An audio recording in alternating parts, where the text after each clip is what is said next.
دے دیتے ہیں، پھر کہتے ہیں بس غلطی ہو گئی ہے، ہم نے غصے میں طلاق دے دی۔ طلاق غصے میں بھی ہو جاتی ہے اور ہنسی مذاق میں بھی ہو جاتی ہے۔ طلاق کوئی بندہ گواہ نہ ہو تب بھی طلاق واقع ہو جاتی ہے، اور طلاق کا لفظ ایسا ہو نیت نہ بھی ہو، طلاق کا لفظ استعمال کرو تب بھی طلاق ہو جاتی ہے۔ یہ ایسے الفاظ ہیں جو صریح ہے۔ معاشرے کے تمام فرد کو میں یہ متنبہ کروں گا کہ طلاق کا لفظ کسی صورت میں اپنی زبان پر نہیں لانا۔ سرکار نے طلاق کو ناپسند فرمایا ہے۔ میں یہ کر رہا ہوں والفجر والیال عشر والشفع والوتر واللیل اذا یسر۔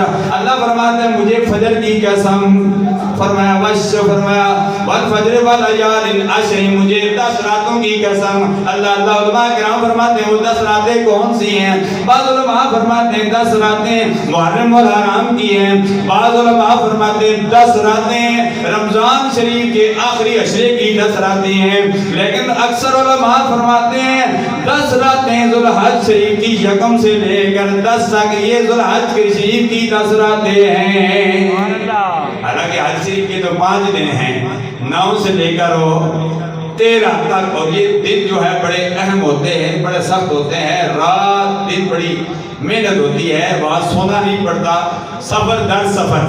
تو اللہ تبارک و تعالی حج شریف کی ساعتوں سے ہم سب کو مستفیض فرمائے۔ یہ میرا پاکستان میں یہ آخری جمعہ ہے، اگلا جمعہ انشاءاللہ ڈاکٹر محمد شعبان حقانی آوان پڑھائیں گے اور تقریر بھی کریں گے۔ میں نے دودھ کے دن صبح 4:30 بجے یہاں سے نکل جانا ہے۔ تمام حضرات سے درخواست ہے میرے لیے دعا کیجیے، اور میں وعدہ کرتا ہوں آپ کے لیے وہاں مکہ المکرمہ دعا کروں گا۔ اللہ ہم سب